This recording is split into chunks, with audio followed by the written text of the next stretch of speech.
Daughter, it is I, the suffering servant, the Lamb who was slain and the glorified King, the risen one, the Lion of Judah. You do not want to find yourselves standing before the King of Kings and Lord of Lords making excuses for the lives you have lived here. Pray to be found blameless and holy in my sight, and pray to be found worthy to escape all these things which are now coming upon the earth, for you who have made covenant with me shall know no fear, and I will hide you under my wings.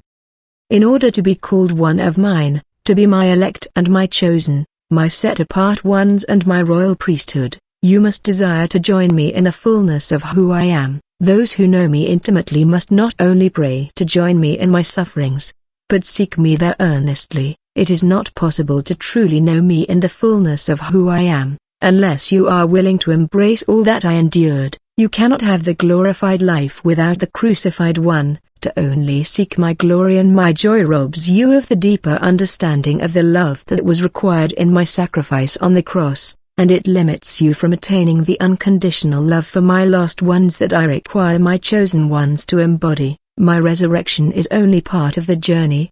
The pain and the sacrifice required to attain the glorified life is more than most are willing to ask for and walk in. In this life, it is not enough to agree to walk the narrow path with me, if you are not willing to taste the bitterness of the crucified life as well.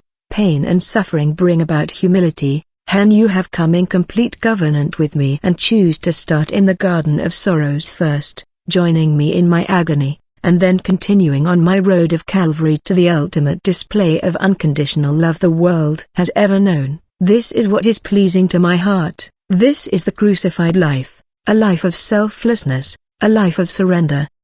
My love is eternal, and as an expression of my love manifested in and through my children, I have created an interwoven tapestry of my children's journeys, as they go through this life and the fires of affliction that I allow to greater intimacy in me. It is made up of all of your struggles, sufferings, and triumphs, and it highlights the heart motive of each life decision you have made in the depth of color and brilliance displayed. Each decision a person makes to walk in greater faith and obedience and what I have called them to do produces an outcome in the spirit. This in turn affects how each thread is added and how all are connected to display the beauty and brilliance of my design. It is a wonder to behold. Those who call themselves mine are not only asked to believe in me, but suffer with me. The humbling that is necessary prepares you for great deliverance, my beloved.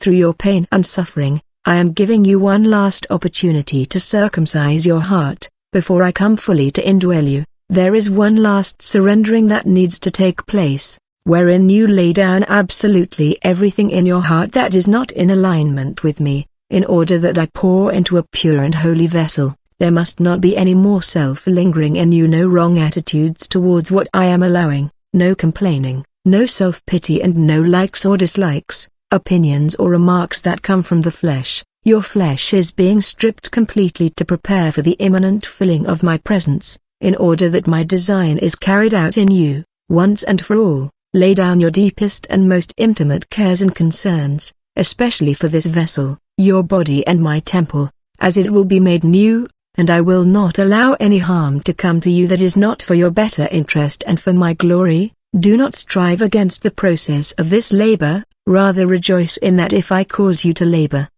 I will bring forth.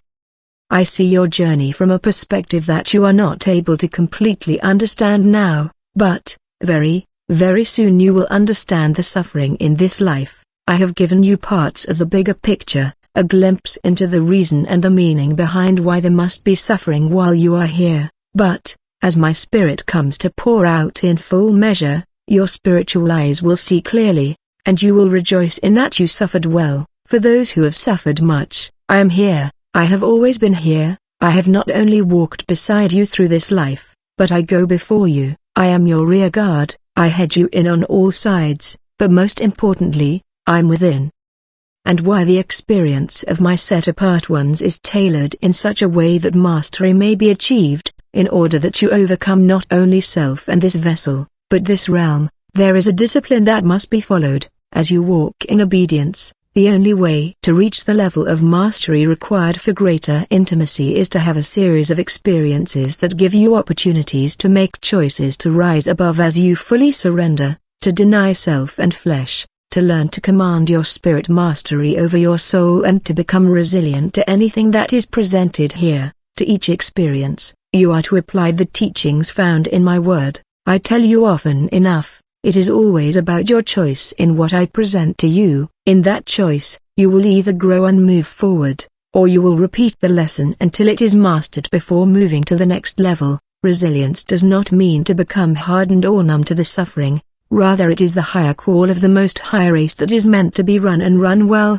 It means that no amount of heart pain or heartbreak, no amount of mental anguish or fatigue, and no physical pain in the body, no matter how intense any of these are or can prevent you from continuing to rejoice in it all. It is a call to praise me no matter how much there is hurt, pain or suffering of any kind. It is not only giving thanks for the suffering, but asking me what I am desiring to reveal to you through it. It is a call to maintain the disposition in temperance that I have given you as an example, that are the fruits of the Spirit. This is the molding and refining I am doing in you. In this way, you will be fashioned into my image, the image of your Creator, as only I know what is best for you and what will bring you to the position in which you are completely emptied in order that the fullest of my glory can pour through to others. Although the suffering is great for all of you that are close to me, and evil increases exponentially, I have instructed you that you are to suffer well, for it is in this suffering that you have learned obedience,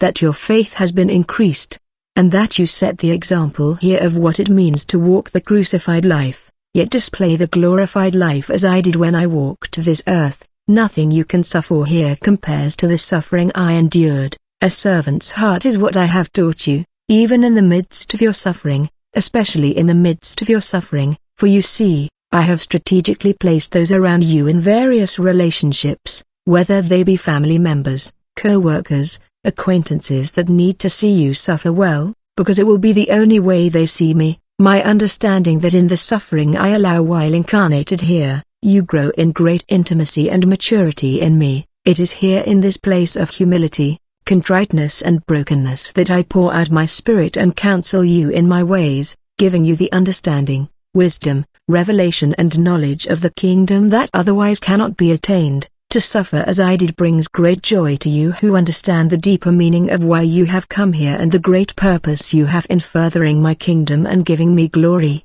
I have taught you from my word that living in the Spirit is contrary to living in the flesh, and therefore, you must continue to be extremely circumspect that you only speak life, and that your thoughts align with mine. The mind is the battlefield, and most operate from the mind. But my children know that to overcome you must be in alignment with my word, and abide in my heart, so the fleshly man is put under the submission and obedience of the Spirit at all times, and your responses to aggression and provocation will be in humility and love to each situation you encounter. I speak to you this way from deep within, and in this way, others will only encounter me.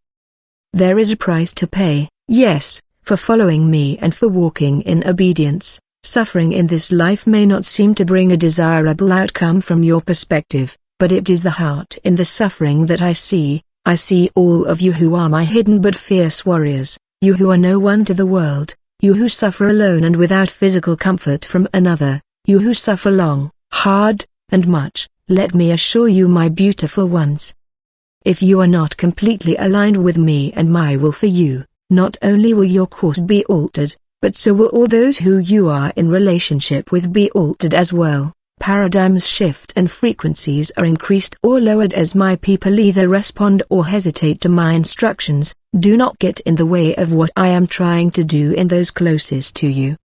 I was with you from your beginning, as I chose you for this reason, because I saw you would suffer well. I saw your fierce faithfulness and your steadfast endurance, your quiet obedience in the suffering, and I said yes. You are my beloved, you will glorify me much in your suffering and the reward will far outweigh the cost for the short time that you are here. Even without the full understanding, you accept what I allow for you, and you don't complain or become bitter. Your testimony will be so powerful for others, and I will manifest myself to them through you.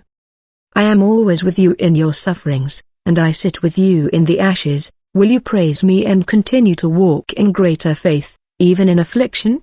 Let not bitterness take root, but give me your sufferings, as you have given me your hearts and your lives. Do I not teach you to suffer well, my children? I command you to love others, as I have loved you. I command you to forgive, as I have forgiven you. I command you to not have a spirit of fear, but be strong and courageous. I command you to walk in my footsteps and believe in me. I have told you to live the crucified life, but display to all those I send, the glorified life, as I did. I command you to trust me and believe that my words are truth and life. Praise me in this storm. How can one minister to others if you have not truly understood the degree of their suffering?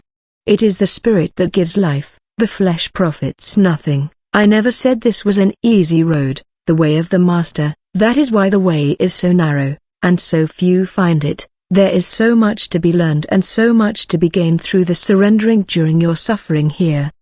There has been a great shift again in the spiritual realm, and your labor pains have intensified. The contractions are stronger and coming closer together now. Although you do not have the complete understanding of your pain and suffering here, I assure you, there is a higher purpose to what I am allowing in each of you. When you suffer, you are given a choice as to how you respond. Your carnal nature would have you fall into complaining, bitterness, discouragement and even hopelessness. You even question why. Yet, I have called you to command your spirit to govern your soul nature and walk in the victory that I have already accomplished for you at the cross of Calvary. Each one of you has a very particular and important role to play, a purpose to carry out that is completely specific to you. Denying self and removing self from your focus, you are shown in layers what that purpose and role are in this walk. To remember, you are here to make a choice between light and dark, good and evil, all the while under the curse of this realm and existing in a fallen world where darkness is God. In understanding how I created you in my image and sent you here to manifest and glorify me, you have learned that your position greatly influences others in the choice they make to raise or lower their frequencies, bringing them closer or further away from my presence. I am aware, my loves, of every trial and test you endure. I have designed it to be so for your good. I call you overcomers, because I have already seen you through the most difficult of circumstances you have here. Your greatest suffering can be my greatest glory if you allow me to work in and through you. How can one know me intimately without having a need to cry out from the depths of your being for me? I hold all the answers, and your obedience in humility is the key. Pride goes before destruction, and a haughty spirit before a fall. Spiritual pride deceives many. The fear of me is the beginning of wisdom. I do not ask of you anything I have not already done, or anything that you are not able to do. It is always your choice. You are the ones who limit the fullness of what you are permitted to walk in here by your unwillingness to accept and embrace the entire truth of what it means to walk the narrow way. There is comfort and ease going the wide and broad way which only leads to destruction. Choose my way, and the joy we will share from the surrendered life will far exceed anything you could ever imagine.